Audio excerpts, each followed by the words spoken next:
Hello and welcome to the Catholic Information Center. My name is Rosemary Eldridge, and I'm delighted to be here today with Dr. Michael Breidenbach and Dr. Chad Pecknold. We're here to discuss Michael's new book, Our Dear Bought Liberty: Catholics and Religious Toleration in Early America.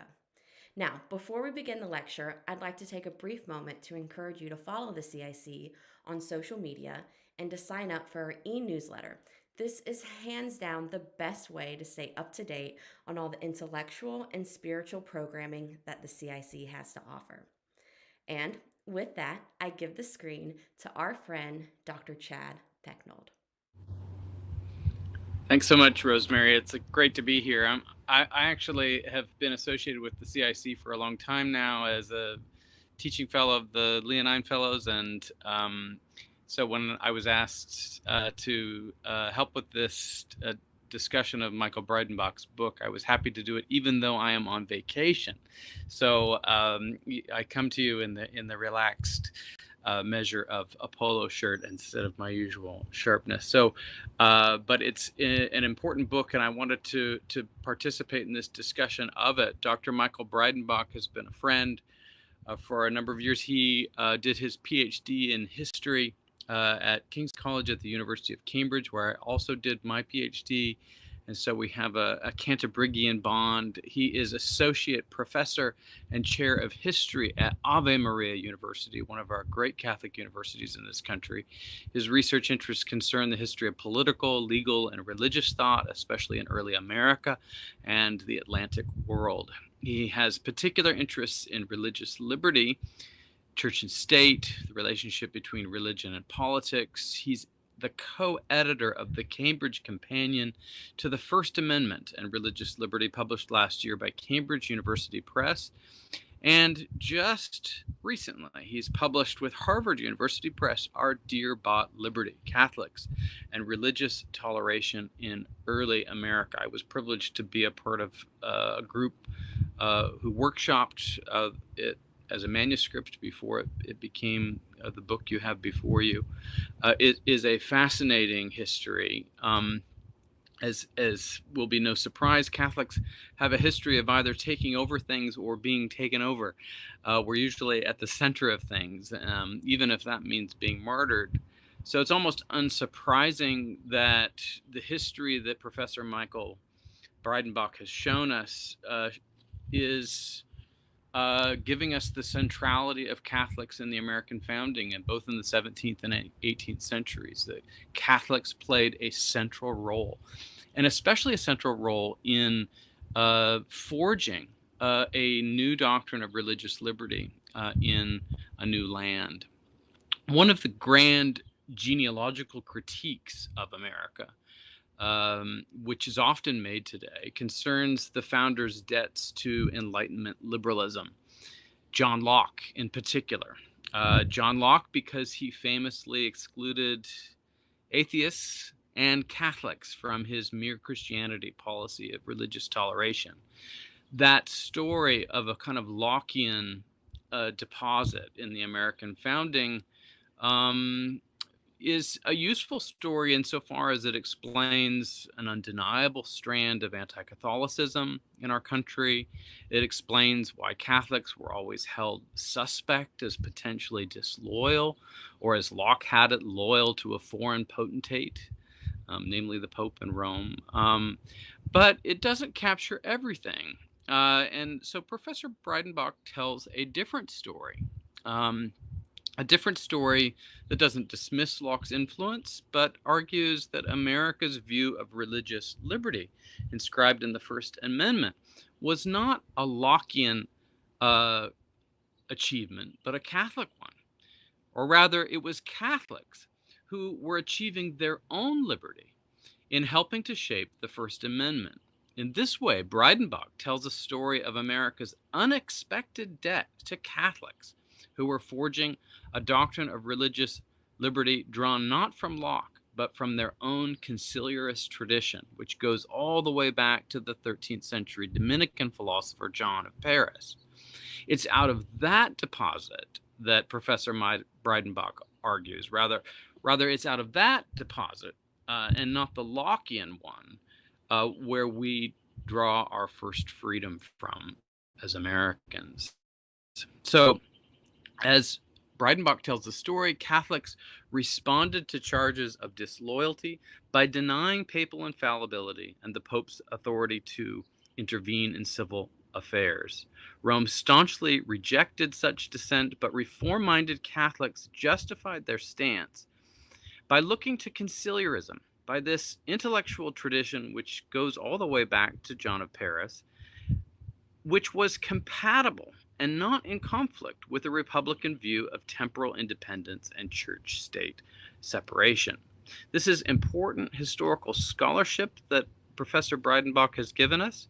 It helps us to understand why Catholics belong at the center of the American story, even if we can dispute what the centrality of their achievement signifies. So please join me in welcoming Professor Michael Breidenbach to discuss his brand new book, Our Dear Bought Liberty. Well, thank you very much, Chad, for that very generous introduction, and it's a pleasure to be with you again. Thank you again for coming to that manuscript workshop when it was an inchoate argument, and you and many others along the way have helped it to come to its full fruition. And I also want to thank the Catholic Information Center for hosting this event. I have been to the CIC many times during my visits to Washington, D.C. It's a splendid place for Catholics and Catholic curious to come together and discuss ideas like this. And being very at the heart of DC, I think is incredibly important for the Catholic Church to be relevant and being a part of this country. And that is indeed the topic of the book, which is how Catholics became American. What's the relevance of the Catholic tradition and contribution to the what became the United States, and how does that continue today? Now, I would be remiss to not note that the CIC is just a few blocks away from the White House, where the second Catholic president now calls home. And many people have noted that Joe Biden is a Catholic president, but few have noted how extraordinary it is that we've had not one, but two Catholic presidents at all. That is, in light of the pervasive anti-Catholicism throughout American history. It's extraordinary.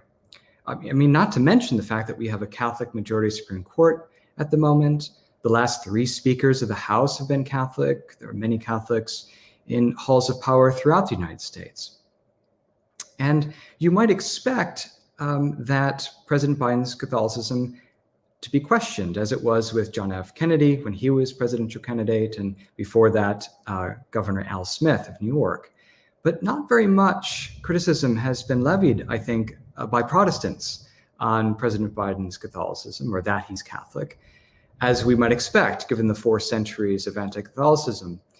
Instead, Biden's Catholicism is under scrutiny now by Catholics. Starting today, the United States Conference of Catholic Bishops, the USCCB, is meeting to consider drafting national guidance on whether bishops should deny communion to Catholic public figures who are publicly known to support laws that permit grave moral evils. And the clear subtext of this, of course, is that the second Catholic president's view on U.S. abortion laws is favorable. And many have argued that he should not be able to receive communion in light of that view that goes against Catholic teaching. Now, regardless of the USCCB's ultimate decision on this matter, as they're working it out this week, the present and deep rift among Catholic bishops that we've seen over the past few weeks over what's been called the Eucharistic worthiness or coherence indicates deeper tensions among American Catholics, and not just among the bishops. Among these divisions, and there are many, but among them is what role a Catholic cleric, whether the Pope, a bishop, or a priest, should play in advising or disciplining a public leader who's Catholic on moral matters of political importance.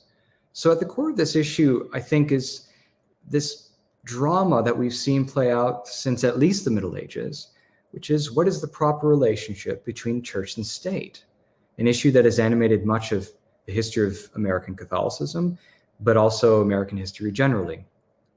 Now, what I want to suggest today is that there's been an enduring strategy in response to charges that Catholics deliver themselves up to an authority higher than American law. I mean, that, after all, seems to be one of the responses, one of the main responses when people say that Catholics are dangerous, that they will deliver themselves to a higher authority, their local bishop or ultimately the Pope.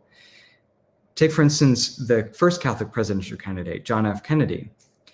As many of you know, in 1960, Kennedy affirmed to a crowd of Protestant ministers that, quote, "I believe in an America where the separation of church and state is absolute, where no Catholic prelate would tell the president, should he be a Catholic, how to act.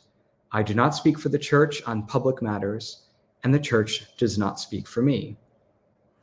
Now, this sort of argument is, I want to argue, part of a long tradition of American Catholicism. It doesn't start in the 1960s. Its tale is very long indeed, stretching back to the founding of the American colonies. So today I want to tell you the story of Catholics from early America in English colonies to the founding of the United States, keeping in mind this sort of central tension between Catholics' loyalty to the church's teachings, to bishops, to the Bishop of Rome in particular, and their English or American identities. And the first person I want to highlight is George Calvert. Those who come from Maryland might know that the Calvert name looms quite large in the city of Baltimore. The first Lord Baltimore, that's George Calvert, or Calvert Roads and so on, or Calvert County. George Calvert is, you might call him, the founder of Maryland. And he was baptized Catholic in Yorkshire in northern England, but faced religious persecution.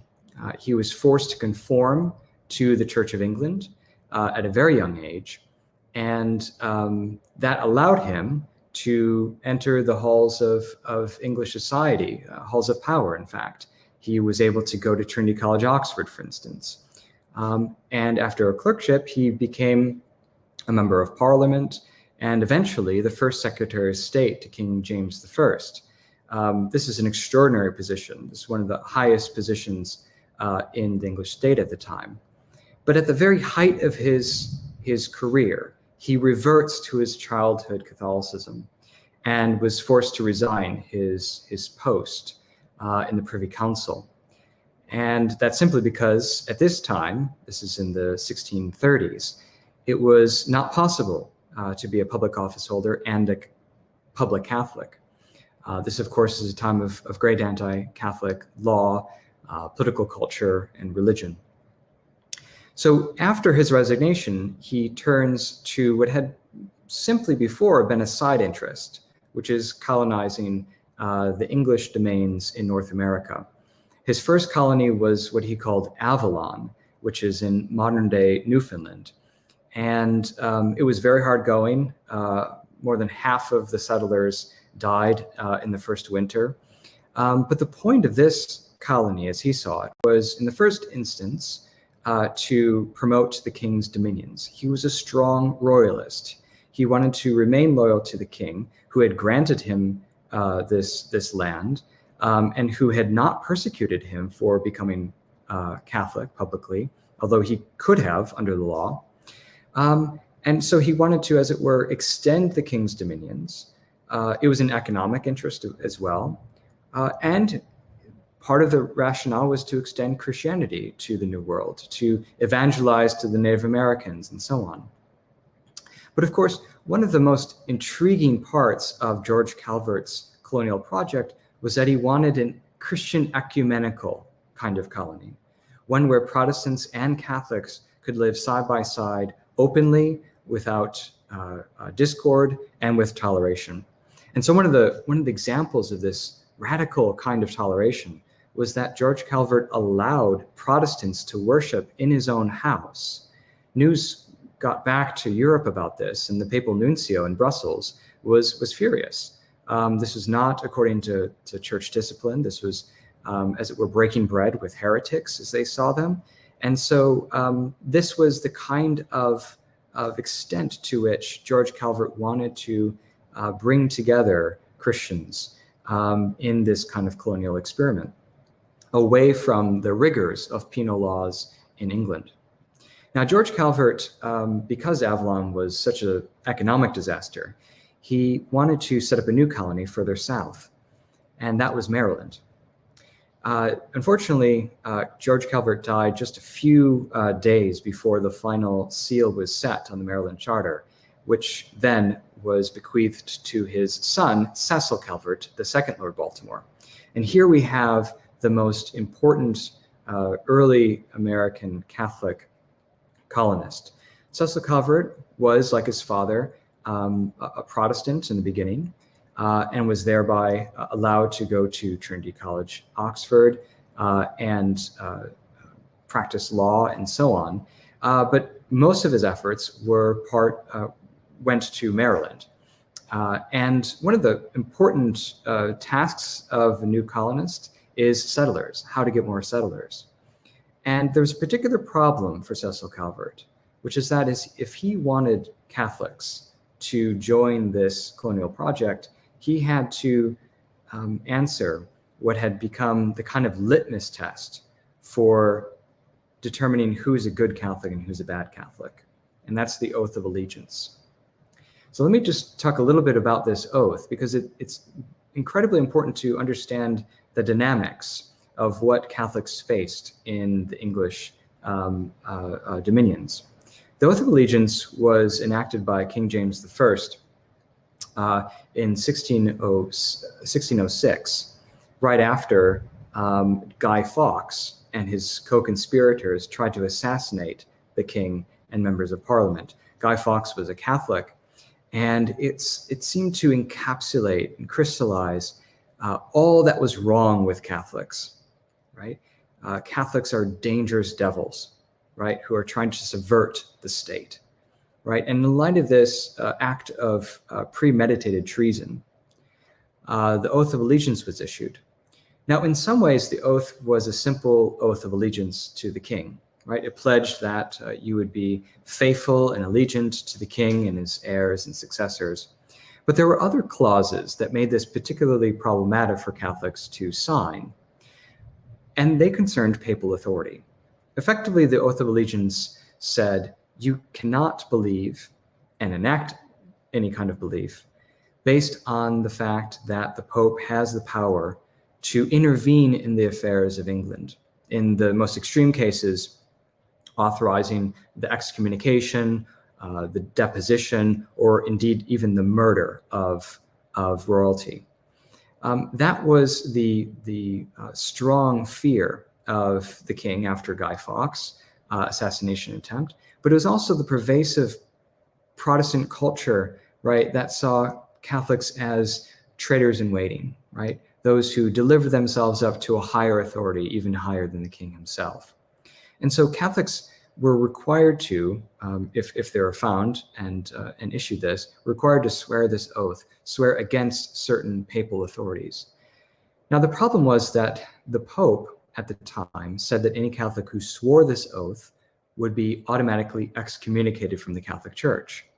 And so here we have the problem of either swearing the oath, right, and being considered a heretic, right, or not swearing an oath and being considered a traitor. These are not great options for English Catholics at the time, and they're certainly not good options for Cecil Calvert, who wants Catholics to come to Maryland. But in order for Catholics to come to Maryland, they have to swear this oath. There are ship searchers who go around the boats around London, and before they go aboard to the New World, you have to swear this oath. So this is a very, very pointed problem for Cecil Calvert to solve. And what I found in the archives in London is that Cecil Calvert tries to amend this oath. Now, there are a lot of Holy See officials, court officials in London, priests, lay people trying to solve this Oath of Allegiance problem. And Cecil Calvert is one of the only ones to find a solution that both London and Rome tacitly approve, and it actually is enacted in Maryland law. And Cecil Calvert, in one of the drafts of this oath, effectively has the same kind of oath as the original oath. And so what I found is that Cecil Calvert is actually willing to swear that he does not believe that the Pope has this kind of power in temporal affairs. He does not have the power to depose kings.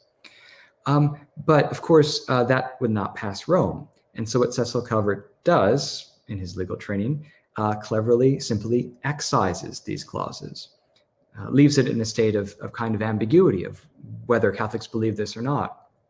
As long as they simply swear to the king that they're going to be allegiant and good subjects, then that should be sufficient. And this does appease both parties. And so it's enacted in 1638. And this is the sort of oath that Maryland settlers have to swear. And Catholics can swear this in good conscience. To swear loyalty to one's temporal sovereign is particularly, is absolutely fine. Now, was this a Catholic colony? Well, if we mean by that a kind of church-state unity, right, it certainly was not. Cecil Calvert envisioned a non-established colony in which even the Church of England would not have preferential treatment. And this caused some controversy. It caused controversy even among Catholics as well. I mean, after all, the Jesuits, who were some of the priests who came to bring the spiritual resources and the sacraments to Maryland, bristled at the fact that they were not able to receive the kind of privileges and immunities that they were used to in Europe. Cecil Calvert would not treat them any more than gentlemen. They were required to vote, they were required to pay taxes, they were required to obey civil law and be tried in civil courts and not ecclesiastical ones. And so what Cecil Calvert tried to do is create a colony that did not have an established church, that did not treat Christians preferentially, one Protestant over one Catholic, but try as far as possible to create a kind of regime of toleration. And it has been said, I think with some sort of piety, that Maryland was named after the Virgin Mary. Well, in the first instance, in fact, it was named after Henrietta Maria, the Queen Consort to Charles I. This is an exercise in state building, as I see it. And even though Cecil Calvert was Catholic, he did not want to create a situation where Protestants would see Catholics as somehow preferentially treated. And so we find in 1649 the Act Concerning Religion, also known as the Maryland Toleration Act. This is one of the first codified laws in the English domains for religious toleration. It's an extraordinary document. This happens decades before the English Toleration Act, which still excluded Catholics after the Revolution of 1688. No other colony, save maybe Rhode Island, although Rhode Island's laws are not very explicit about religious toleration and liberty. This explicitly offers toleration to all Trinitarian Christians. So both Protestants and Catholics would enjoy this kind of toleration, that no one would be, to quote the Maryland Toleration Act, molested on account of the free exercise of religion.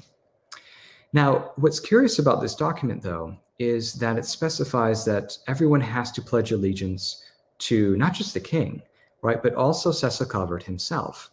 And so one of the central themes of this book is to show the way in which loyalty comes before liberty, that you don't receive the kind of guarantee of religious liberty or even toleration unless you pledge your loyalty to whatever sovereign presents itself as legitimate. And this will continue, I want to argue, in the American Republic. But let's move on to the Revolution before we get to the Republic. It's often the case when we talk about the American Revolution that this is a Protestant story. And of course, the majority of Americans at the time were Protestant of some description. And it's also the case that if we talk about Catholicism in the American Revolution and the American founding, we often talk about Catholics as the villain, right? Whether it's the specter of the ghosts of the Jesuits, or some kind of French Catholic and Native American cabal, to reference many of the sort of anti-Catholic polemics that we see in early America. What I want to show in this book is the way in which Catholics actually had agency, actually had voices, and actually contributed to the revolution and the founding of the United States. Let me give you a few examples. One of the intolerable acts in the run-up to the revolution was the Quebec Act.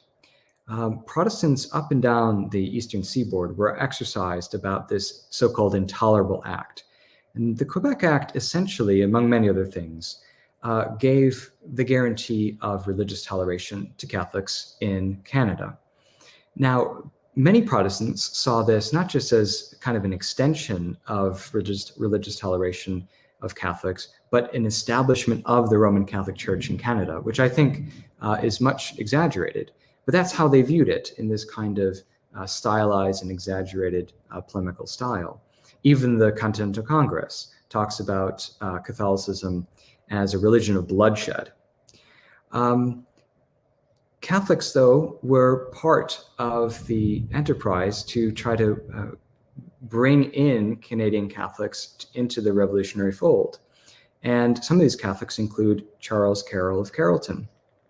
Now, the Congress actually appointed Charles Carroll to go to Canada and curry favor with Catholics. He spoke French during his education in France. He knew French fluently. He was Catholic, of course. And so Congress appointed the first Catholic that Congress appointed, this is the Continental Congress, to try to curry favor with the Catholics up north. This was an utter failure, but it was important to show how Catholics were able to not just represent America to Canadians, but also Charles Carroll represented Catholics to Americans, right? The kind of, as John Adams says, a zealot supporter of the revolutionary principles, right? This is Catholics coming into their own as Republicans, as safe for American democracy. When Charles Carroll comes back from his Canadian envoy, he then signs the Declaration of Independence. He's the only Catholic to do so. And I think what's extraordinary about this act of signing the Declaration is not just that he fixes his signature to what many English people saw as a compote for high treason, and therefore risking his extraordinary wealth in Maryland. He's one of the wealthiest landowners in America. Not only sort of risking his life and his wealth for this, but also, as it were, going against what had been generally considered to be sort of the Catholic stance with regard to obeying one's sovereign. I mean, at the time that the Declaration of Independence is signed, King George III and the current Pope had quite friendly relations because King George was increasing toleration for Catholics in England. So this act is in some ways radical for Charles Carroll to do because it sort of goes against the Holy See's emergent policy of cozying up with the current monarch in Britain. The other reason why this is extraordinary is because if you look at the sort of the essence of the Declaration of Independence, it's effectively to declare the United States as free and independent states. Now, that phrase, free and independent states, comes actually from, you might call it the textbook of international law at the time, a book called The Law of Nations. And in this book, that phrase comes up. And Benjamin Franklin talks about how people are actually reading this book in the Continental Congress as they're thinking about these international disputes. So what I found is that this phrase, free and independent states, from this textbook, is effectively against papal authority in temporal affairs. The author of this book says, what I have in mind, that's sort of the antithesis of free and independent states, is a situation in which the Pope has the power to intervene in other nations' affairs. So it's my view that when Charles Carroll signed this Declaration of Independence, he was not just declaring himself independent from the British monarchy, but also independent from claims of papal authority in temporal affairs, the same denial that we saw with Cecil Calvert in denying that the Pope has the power to intervene in his own colonial affairs. Now, when we get to the US Constitution, we find Catholics again making important contributions to its framing, its ratifying, and its understanding. One of the important clauses from the Constitution before it was amended was the no religious test clause. This is effectively the clause that says the US Congress, any kind of public office holder generally on the federal state level cannot be denied public office because of his or her religious beliefs. And so we have, again, this breaking from the long tradition in England and in Europe of having certain religious tests for public office, that you had to be Protestant or a certain kind of Protestant to be a member of Parliament, for instance. And so what's remarkable about this is that Daniel Carroll, one of the other Carrolls, the second cousin of Charles Carroll, is able to walk into the US House of Representatives for the first federal Congress, and no one really criticizes him for doing so. He's a duly elected member. There's no one there to prevent him from walking in and voting and taking an oath that has nothing to do with papal authority, but simply to support the Constitution. I mean, that's an extraordinary moment in church-state history. John Carroll, the first bishop of the United States, also publicly supports this no religious test clause, especially when Protestants were arguing that if we don't have some kind of religious test, we'll have all sorts of people being able to hold public office, including Catholics and infidels and Muslims and Jews and so on, right? So this was not an entirely popular move, at least among states, but one that all Catholics supported because they knew that this is one of the important entrees into becoming full participants in American public life. Now, of course, the most important part of this story is the First Amendment. And what's extraordinary about the Catholic contribution to the First Amendment is that there were two Catholics who helped to shape it. Now, of course, the amendment itself comes from James Madison, who presents a set of amendments for Congress to consider, and those include the religion clauses of the First Amendment. What's important about Madison's issuance of these amendments is that Daniel Carroll was sitting in the federal Congress, stands up and speaks unambiguously, explicitly, and positively on behalf of Madison's amendments. He says very glowing things about the rights of conscience and how government should not intervene in these affairs, and that he did not really care about the phraseology as long as it sort of captures the right kind of sentiment in favor of religious freedom. So I see Daniel Carroll as a kind of godfather of the First Amendment. I see this is not just some kind of singular effort of James Madison, but a kind of coordinated effort between James Madison and his friend Daniel Carroll. I've uncovered correspondence between Carroll and Madison in which they're trying to strategize ways in which they can appease the anti-federalists, those who were against ratifying the Constitution as it stood, appease them. And one of the ways to appease them is to state explicitly that the United States Congress shall not establish a church. Now, the other important point to mention, and I'll close with the First Amendment and the establishment of the See of Baltimore, is that the first history that we have, the only reliable record that we have for the proceedings of the discussions and so on of the First Amendment comes from a Catholic. In fact, the whole Congressional Register, which is what became the kind of official document of the proceedings of Congress, comes from Thomas Lloyd. Thomas Lloyd is a Catholic. He was born in London, and he studied at the same Jesuit colleges in France as all the Carrolls did. In fact, John Carroll, the Bishop of the United States, taught Thomas Lloyd before Lloyd came to Maryland.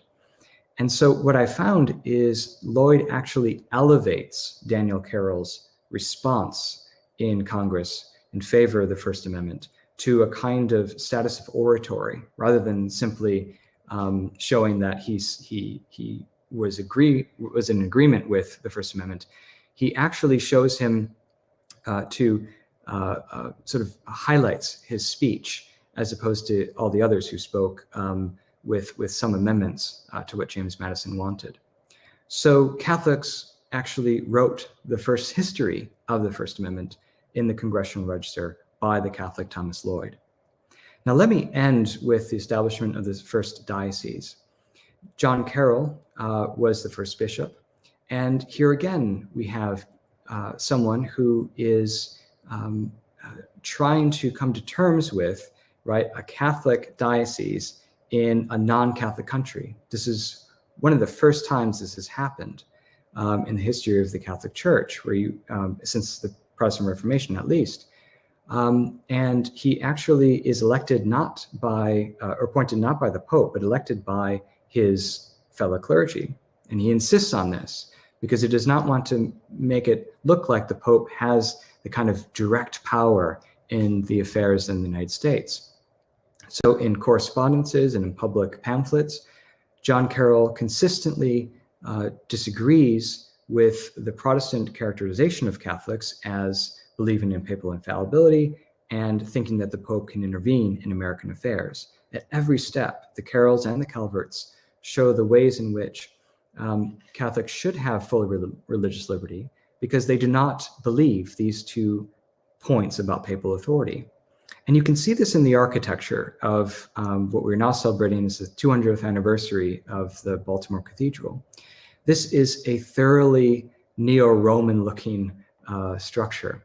In fact, John Carroll commissioned the same architect, Latrobe, who redesigned the US Capitol for this cathedral.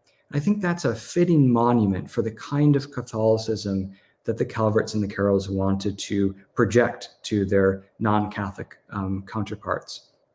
A Catholicism that was authentically Catholic, as it were, with all the sacraments and so on inside the church, but presented itself on the outside as reliably part of its own political culture. So I'll end there, and I look forward to your questions. Thank you very much, Michael. I might take my privileged status to ask a few of my own questions while people come up with theirs. I'm particularly struck by your image of the cathedral basilica in Baltimore. I had a student once who wrote on how that was liturgically changed over the years. It became more and more Catholic looking over the years, and then when they did the big restoration, they took out the stained glass windows. They made it look more, well, Protestant again. And that leads me to my question, which is that how would you respond to a critic who didn't question the historical facts of the story you tell in Dear Bought Liberty, which is very finely told, a very sort of tight historical narrative of a very important period in our history, but who thought this was actually precisely our problem? that this is what gave us the deracinated liberal Americanist Catholicism of Kennedy, Cuomo, and Biden. That is to say, a critic could use the same historical evidence to argue that Kennedy and Biden, who you began with, are simply the heirs of the story you tell. And this doesn't lead to a robustly Catholic approach to America, but to a dissenting liberal Catholicism that haunts us and stands not to our credit, but to our shame. What would you say to that reading? That's a great question. And I think this is speaking to the pointedly the political implications of this history.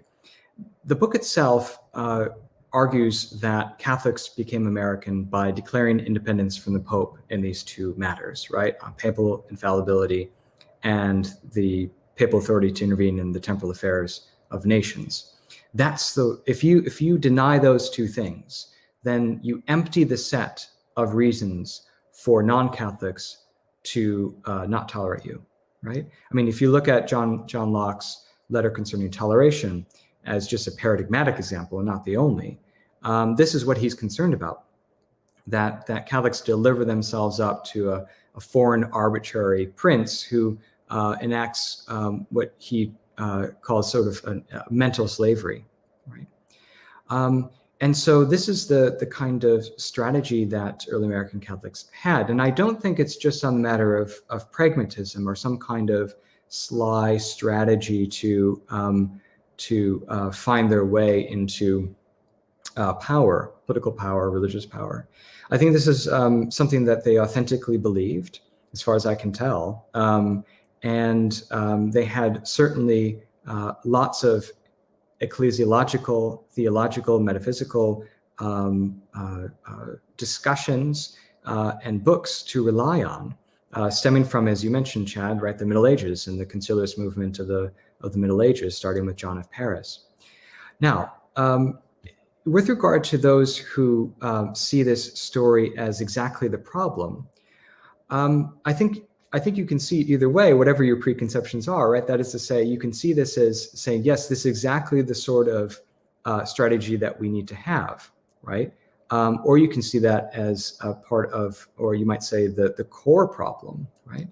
Now, of course, part of the solution that these early American Catholics had is no longer available to Catholics. Vatican I defined papal infallibility as a dogma of the church. Now, it's with some irony that a council did so, right? So in some ways, conciliarists would have to grant this insofar as councils and the bishops coming together infallibly taught that the Pope can be infallible by himself. The question of the papal intervention in temporal affairs, I think there actually are many American Catholics who would look at you quite quizzically and say, well, of course, Pope Francis does not have the power to depose, a president or something like that, whatever the analog would be in the case of early modern period of excommunication of a king or deposition of a king. But of course, popes have intervened in affairs of other countries. Indeed, Pope Francis, speaking to a joint session of Congress several years ago, spoke on, you might say, putatively political matters, right? On immigration, abortion, the environment. And so when Pope speaks in this capacity, he does not understand himself to do so for the sake of temporal ends, but for the sake of spiritual ends, for the salvation of souls, for the amelioration of some evil, or the pursuit of some good. But I think some American Catholics, as it were, still hold to this view that, to quote one of President Obama's spokespeople when Pope Francis was coming to America, the Pope Francis is a pastor, not a politician. Well, in some ways he's both, right? He's a head of state. The Holy See has a seat in the United Nations and so on. But to your question about the way in which this story, as it were, indicates some of the problems in terms of, some kind of, as it were, rift, right, between church teaching and the way in which Catholics understand their role as public officials. Yes, I think there is something there. When John F. Kennedy says the church does not speak for me, right, on public affairs, we would sort of have to ask ourselves, or ask Kennedy, how would that be possible, right? Insofar as a Catholic, you are formed in your conscience, hopefully by Catholic teaching and the authorities that teach those things. And so what he wants to do, I think, is not just have a kind of separation of church and state in kind of juridical way, but a kind of hermeneutic seal somehow between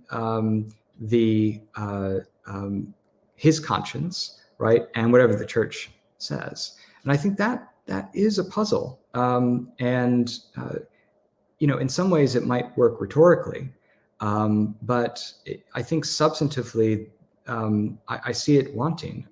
It becomes very difficult to square that insofar as we're hylomorphic beings, right? Body and soul, and we're formed in our consciences by authorities outside of ourselves. Mentioned is interesting because the hylomorphic bond is one which would suggest that the body was subject to the soul, and that the state in some sense should be subject to the church. And what you opened with was precisely the question of Eucharistic coherence, that our bishops are debating whether or not they actually are going to deny communion to President Biden. Isn't that an exercise of spiritual authority which has temporal political ramifications?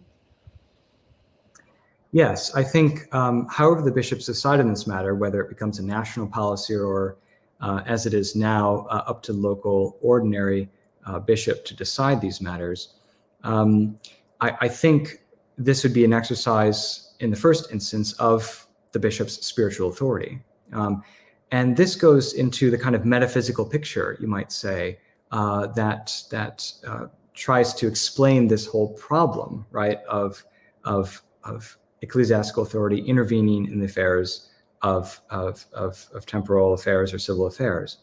How does this work? Well, the bishop in his capacity as bishop has this kind of spiritual authority over Catholics. And it may have consequences that are political or temporal, but in itself is a spiritual authority. And so that's the bishop's primary role. If people want to sort of draw the analogy in another respect, you could argue something like bishops in their capacity as spiritual authority have a duty to tell the faithful the ways in which they should think about voting, right, and their duties as citizens. They wouldn't go so far as, at least on a prudential matter, at least, exactly who they should vote for, but they should talk about principles and sort of methods and church teaching that should guide their conscience.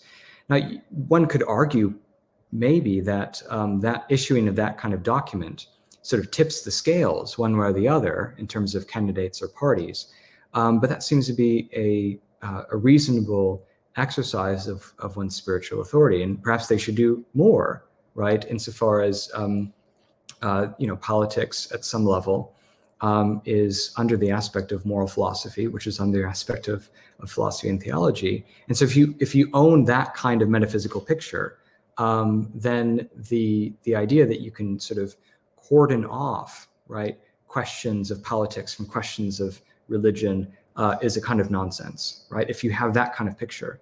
If you have the picture that the separation of church and state is not just a juridical matter, right, but a kind of philosophical matter, well, then you can make the kind of arguments that Kennedy made. And I think that's the choice that Catholics are faced with. What sort of worldview do they hold, right? And what I show in the book, without talking anything about contemporary affairs really, but what I show in the book is that there's a very, very long tradition stemming from the very foundation of the English colonies among Catholics, that Catholics have chosen, right, this sort of anti-papalist tradition, which buys into a metaphysical picture in which you can effectively have these ecclesiastical authorities that should not touch on political affairs in such a way that would raise the ire of the political majority. What do you say to papal condemnations of Gallicanism and its cousin Americanism? What are the political implications, you ask? Yeah, like if Vatican II Vatican I already sits in judgment, or you could argue that Vatican I sits in judgment upon this dear-bought liberty, insofar as it is aiming at, and then Leo XIII aims at, both Gallicanism and Americanism at once, in this sort of preference for a kind of total separation in which no Catholic really needs to submit to the church on anything in their political order. So it becomes very relevant with Biden's policy on abortion as to whether or not he counts as a good Catholic. Let me put the question a different way. Imagine a Catholic immigrant who comes to this country today who doesn't reject papal infallibility because it was taught at Vatican I. A Catholic immigrant who holds a harmonic view of Vatican I and Vatican II. A Catholic immigrant who actually thinks there's some aspects of the American founding that are in conflict with the faith. What do you say to that Catholic immigrant? Do they count as a good American if they actually don't hold what these Catholic founders did? The subtitle of the book is Religious Toleration, and that is a conscious decision. I think there is a very strong tradition of natural rights thinking in the American founding. What I want to suggest, though, is that at some level, what we have for everyone, not just Catholics, is in fact religious toleration in practice. And the reason I say this is because when you look at the law, right, of religious liberty, there are certain exceptions, right? This is not the kind of liberty that allows religious people to do anything they want, right? In other words, you have to abide by whatever law is placed in front of you, unless there are certain carve-outs, right? But carve-outs, exemptions, and so on, is to trigger, I think, a tolerationist regime, right? That is to say, we will tolerate something that we have litigated against, right? Or passed a law against, that doesn't fit within the legal scheme, but we will tolerate it. We'll exempt it, we'll tolerate it, but it's not our preference, right? So the point about Catholics in this period, right, and Catholics in the 19th and 20th century and perhaps today, is that Catholics have always lived under a regime of toleration and not full religious liberty. Precisely because in some ways at any moment, right, there could be laws that are against certain Catholic teachings that don't trigger the exemptions, right? And so it's precisely at those moments in history that I've identified in the early American period, but I think, I could identify 19th and 20th century cases as well. Moments in which everything's fine with Catholics until, right, there's Catholic schools, until there's a Catholic colony, until we have a Catholic president, right, or a Catholic candidate for president. Then that triggers, right, all the kind of anti-Catholic animus and so on. The same story, I think, with different characters and contexts and so on, but essentially the same story could be told about Mormons in the 19th century, about Muslims in the 20th and so on, Jews as well, right? The fact that American laws and practice has decided against religious belief exercise, it's not necessarily a bug in the constitutional code. It's in some ways a feature, right, of the American Republic in which America is a jealous sovereign, right? And so in some sense, at some level of analysis, I want to suggest, we all live in a kind of regime of toleration. And I think, the people that you're channeling here about who see maybe some conflict here, I think that might make some sense to them, that they feel that there's a kind of maybe toleration of their faith, but not a full welcome or full guarantee that they'll continue to be able to practice or engage their place of work, right, or their schools and so on in the manner that comports with their faith. There are constant challenges to that. And an exemption regime is just, a kind of toleration regime that could eventually lead to kind of persecution. So in some ways, the book, for the people that you mentioned, in some ways, the book is a kind of monitory tale, right? A kind of warning, you might say, of if this is, right, the compromise, and if you don't, as it were, line up to that compromise, well, then you'll have to find another strategy, or some other way to sort of get along, right? Let me just end this particular response with an historical example. The naturalization oath of the United States is essentially the same oath that we have today as it was in 1795. This is the oath that says, I pledge full allegiance, undivided allegiance to the United States. And it forswears, right, goes sort of disavows any other allegiance to any power, prince, potentate, and so on. Now, it always strikes me as odd that immigrants have to say the word potentate, right? But this actually comes from English oaths of allegiance, supremacy, from an anti-Catholic legal corpus. Now, they excised the word prelate, which was a reference, of course, to the Pope. They excised that.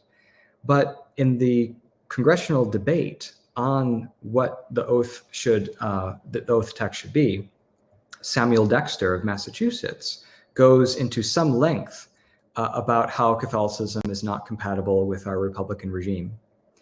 And the only one who sort of stands up and says, hold on, is James Madison, and says, look, I know a lot of Catholics. He was referring to the Carrolls, of course. They fought in the American Revolution valiantly, right? They died with the Protestant brethren. They support the American regime and its laws. There's no problem here, right? I mean, that's essentially the argument, that look at all these faithful, loyal Catholics, right? It doesn't go to level of, here is perhaps where the divergence of, I don't know, political theology, right? Or metaphysics of how we view sort of church-state relations at a very high level. It doesn't go there, right? So, I mean, in some ways, Catholics have been able to continue to be tolerated and so on, in part because we do what the Calverts did, right? Which is simply excise the clauses that are problematic, right? But the reason why we're having this discussion about President Biden is because he's a high-profile person, and he's thrown open this enduring drama, right, of church-state relations, and I think now people are beginning to question, right, this kind of the kind of American Catholic compatibility that had been purchased by this kind of anti-papalist tradition.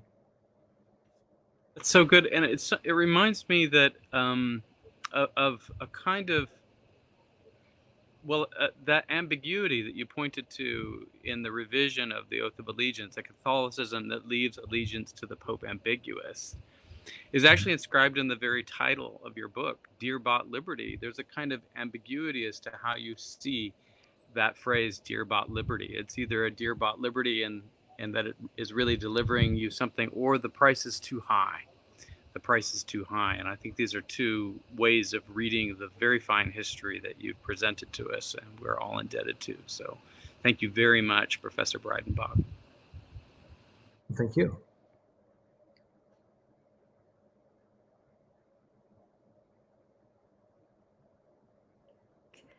There's my audio. Thank you again, Chad and Michael, for joining us, and Michael, you for taking the time to write this book. It's been great having you here, to talk about your work and how it relates to, our current culture, and, how Catholics can live this integrated life within that framework and dynamic. Again, for those of you watching, thank you for joining us. Be sure to follow us on social media and to sign up for our email